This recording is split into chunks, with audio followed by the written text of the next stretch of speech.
Three words just changed North America's economic future. Nostalgia is not a strategy. When Canada's Prime Minister Mark Carney stood beside India's leader and delivered that line, it wasn't a throwaway phrase. It was a declaration, not about the past, about power, about leverage, about what happens when a country decides it will not be cornered. Because while Donald Trump was signaling tariffs and pressure tactics, Carney was thousands of miles away doing something far more consequential. He wasn't arguing, he wasn't reacting, he was building alternatives. And that changes everything.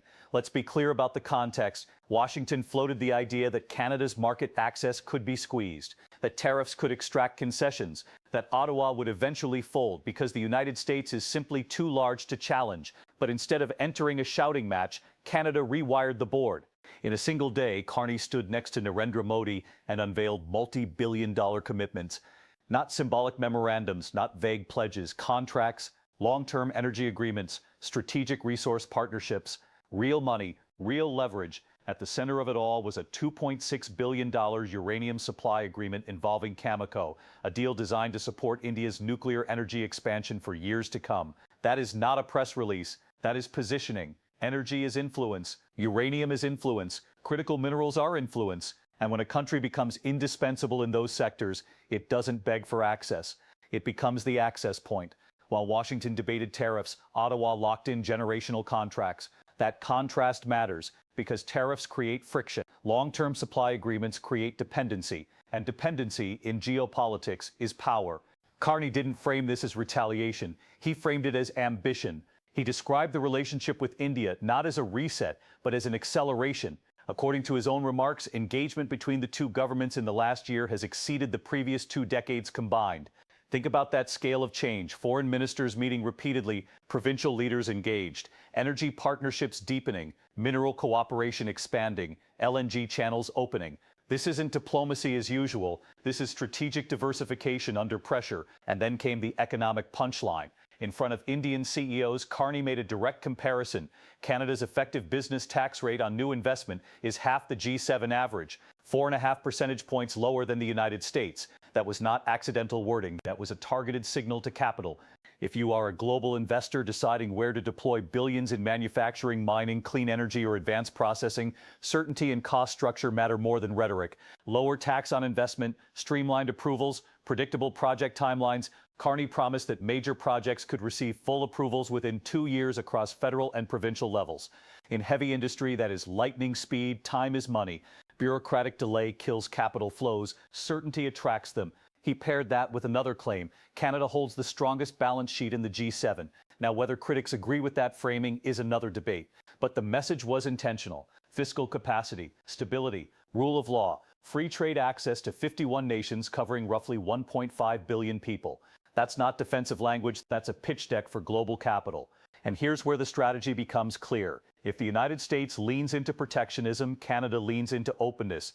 If the U.S. increases volatility, Canada sells predictability. If tariffs become the American tool of leverage, Canada expands the circle of trade so that no single market can corner it. That is not emotional politics. That is risk management at a national scale, because the most dangerous position in trade geopolitics is overdependence on one buyer. For decades, Canada's economic gravity pulled overwhelmingly toward the U.S. market.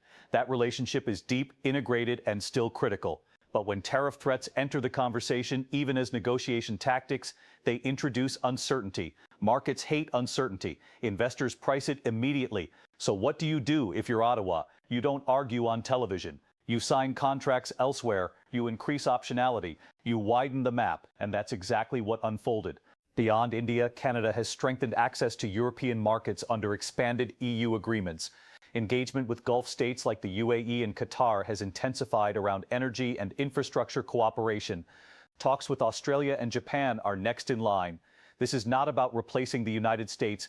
It's about reducing vulnerability. There's a difference. Carney's comment that nostalgia is not a strategy carries deeper meaning than it appears. It signals recognition that the post-Cold War trade environment where globalization flowed in one dominant direction is gone. We are in an era of fragmented supply chains, strategic decoupling, and competitive industrial policy. Countries that wait for the old order to return will fall behind. Countries that diversify early gain leverage, and leverage is exactly what Canada appeared to be building. Consider the uranium deal specifically. India's energy demand is exploding. Nuclear power provides baseload electricity without carbon emissions. Securing long-term uranium supply from a stable democratic partner reduces India's exposure to geopolitical shocks elsewhere. For Canada, it anchors years of revenue and deepens strategic ties with one of the world's fastest-growing major economies. That's not transactional, that's structural. The same logic applies to critical minerals. Lithium, nickel, cobalt, rare earth elements. These are not just commodities. They are the backbone of electric vehicles, battery storage, defense systems, and advanced electronics. Whoever controls reliable supply chains in these sectors holds influence in the clean energy transition. So when Canada positions itself as a reliable supplier rather than a volatile one, it is branding itself against the chaos of global fragmentation. Reliability becomes competitive advantage. Meanwhile, tariffs, whether implemented or threatened, signal unpredictability. From an investor's perspective, unpredictability requires a higher risk premium, and capital flows toward lower risk. Carney's approach, at least in messaging, is to lower perceived risk, lower tax on investment, faster regulatory approvals, stronger fiscal posture, broader market access. That combination is meant to answer a simple question investors ask: where can I deploy billions with the least political turbulence? It is also meant to answer a domestic question: can Canada turn external pressure into internal reform? Because pressure often forces clarity. When the possibility of tariffs looms, complacency disappears, diversification accelerates, trade missions intensify, long-delayed projects suddenly move faster. That appears to be what we are witnessing. But this is not a guaranteed victory lap. There are risks.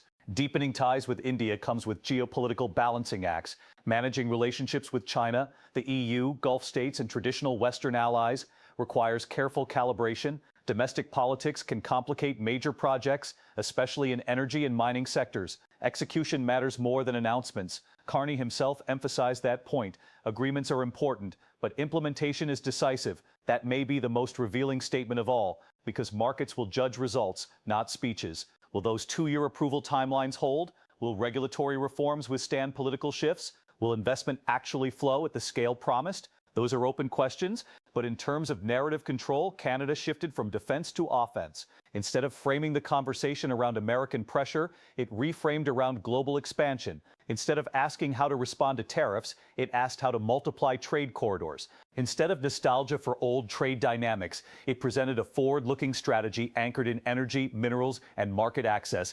That reframing alone alters negotiating leverage. When one side believes the other has no alternatives, pressure works. When alternatives visibly expand, leverage weakens. That's the chess move, and here's the broader implication.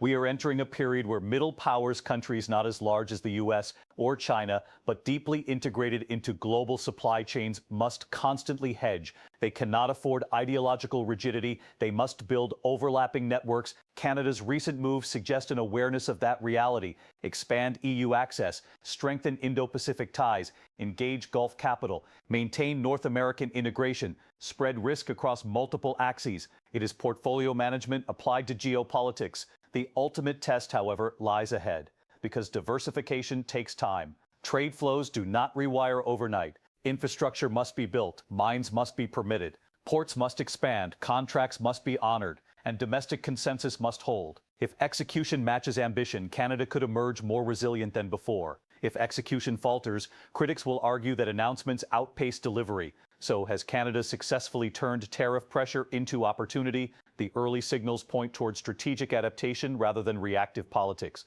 But the scoreboard is long-term. What is undeniable is that the tone has shifted from defensive to assertive, from reactive to proactive, from dependence to diversification. And in geopolitics, tone often precedes structural change. The world economy is fragmenting into blocks of cooperation and competition. Countries that cling to old assumptions risk stagnation. Countries that move early may secure durable advantage. Canada appears to be betting on the latter. Whether that bet pays off depends not on speeches in Delhi or Ottawa, but on contracts executed, projects approved, and capital deployed. Because in the end, markets don't reward rhetoric. They reward results. And this new chapter in Canada's economic strategy is just beginning. Now the question shifts to you. Is this strategic redirection enough to insulate Canada from escalating trade turbulence? Or does the real stress test come if tariff threats become tariff reality?